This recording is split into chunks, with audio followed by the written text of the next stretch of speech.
Приветствуем наших подписчиков и гостей канала Эзотерика для тебя, друзья. Мы вас всех приветствуем в изобилии и достатке. Сегодня в этом видео мы с вами поговорим о большом празднике, который мы все вместе с вами будем отмечать 19 июня. Друзья, это День всех святых или Собор всех святых. Поговорим о народных приметах на День всех святых, что можно делать в этот день и чего нельзя делать в этот день. Далее, друзья, все более подробно. Вы знаете, через неделю после Троицы церковь отмечает великий праздник. Праздник День всех святых или Собор всех святых. Конечно же, каждый из нас задает себе вопросом, а как же себя вести в День всех святых? Как определить своего святого покровителя, а также что обязательно нужно сделать в этот день? Вы знаете, День всех святых всегда празднуется через неделю после Святой Троицы, потому что на Пятидесятницу была установлена и родилась Церковь. Все святые – это плод Духа Святого, как объясняет нам Церковь. В последний день на Троицкой седмице почитаются все святые.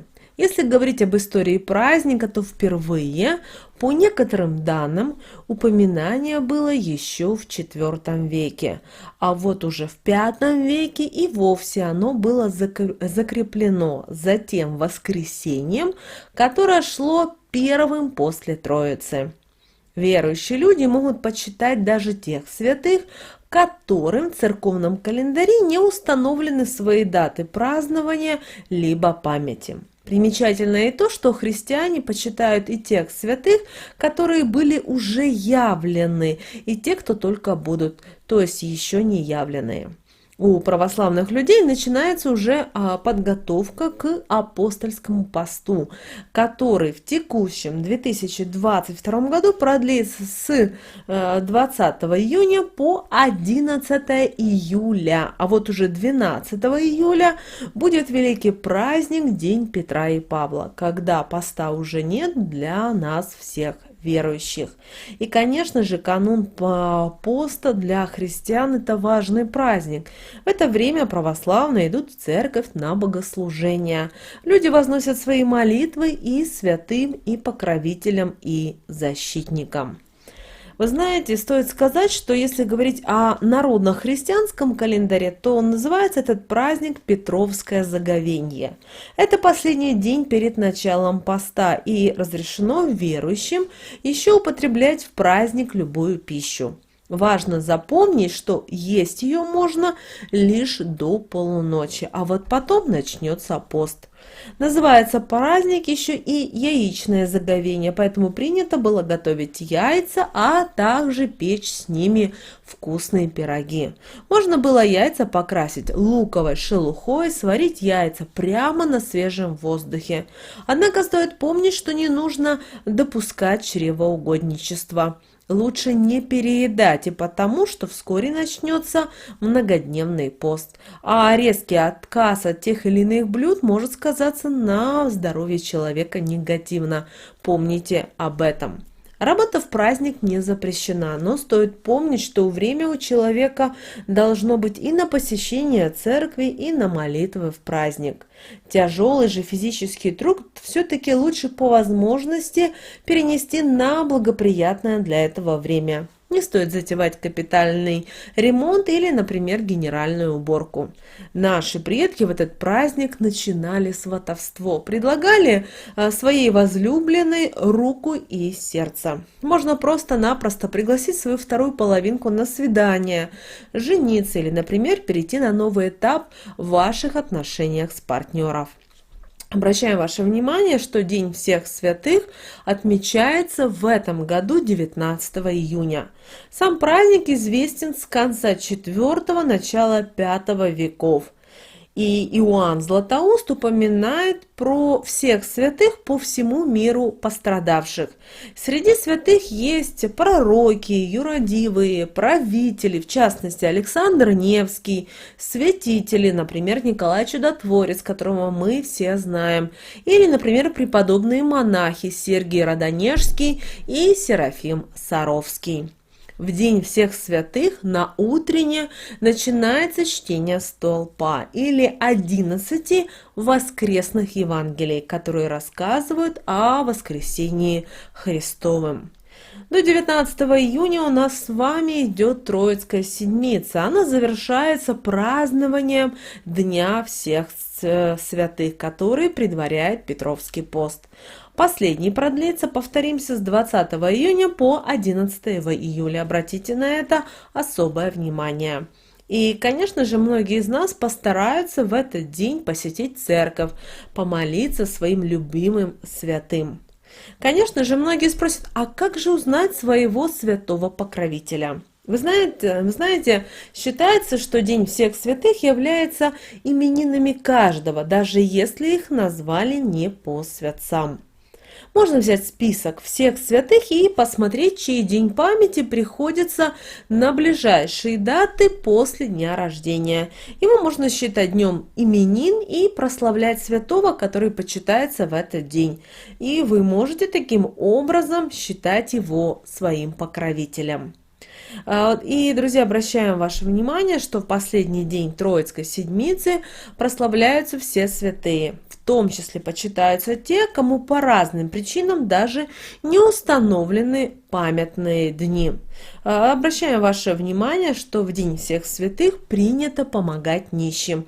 Не отказывайте в просьбе нуждающимся.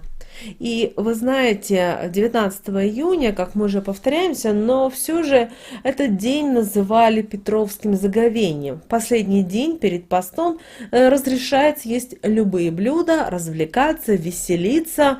А вот знаете, наши предки в старину устраивали гуляния на берегах рек с кострами и трапезами. Таким образом, наши предки провожали окончательно весну и встречали пролетие. И обычно День всех святых готовили пироги с яйцами, поэтому праздник назвали еще и яичное заговенье. Давайте поговорим о том, что же нельзя делать в День всех святых. В старину считалось, что неделя после Троицы лучше не купаться, даже нельзя мочить ноги в воде. Ничего не стоит кидать в воду, не рыбачить, не ругаться рядом с водоемом. В противном случае могла вода наказать, так считали наши предки. В старину в лес не ходили, особенно в одиночку, для того, чтобы не встретить хищников и не охотились. Также наши предки знали, что в этот день ни в коем случае нельзя грустить и предаваться унынию в День всех святых. Также старались всю неделю, особенно в праздник, не заниматься огородными работами, ничего не втыкать в землю, не копать, потому что земля в это время вынашивает урожай. Также не стоит в День всех святых грустить или же унывать. Считается, что тогда у человека такое настроение будет долго тянуться. И лучше в этот день, 19 июня, в День всех святых, не работать на земле. Дело в том, что сама земля считается именинницей.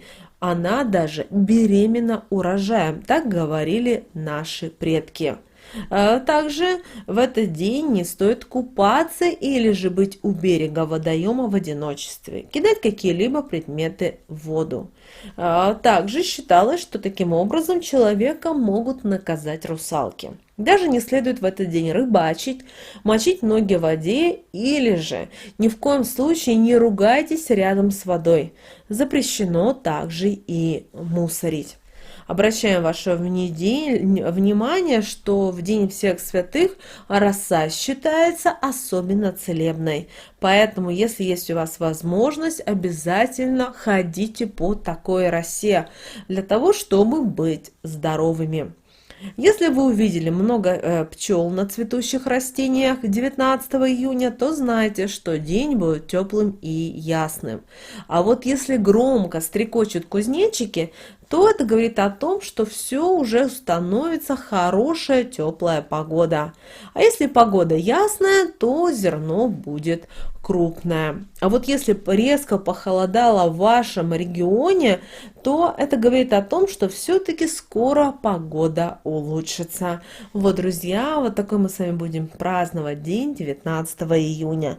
Обязательно поделитесь этим видео с теми, кому вы знаете, что это видео, эта информация действительно будет полезна и важна. С вами, как всегда, был канал Эзотерика для тебя. Друзья, обязательно подписывайтесь на наш канал, обязательно ставьте лайк этому видео, обязательно поделитесь этим видео с теми, кого вы любите, кого вы цените, кому вы желаете мира, любви и гармонии. А прямо сейчас на экране, друзья, вы видите два прямоугольника. Это следующие рекомендованные видео для вас. Нажимайте на то видео, которое вам на интуитивном уровне понравилось больше, и смотрите. Там много полезной, важной, нужной и интересной для вас информации. Друзья, мы всех поздравляем с праздником, желаем всего самого-самого наилучшего. Вам изобилия, достатка и благополучия, а также всех благ. Заходите на канал Эзотерика для тебя, друзья. Услышимся с вами уже буквально в следующем видео.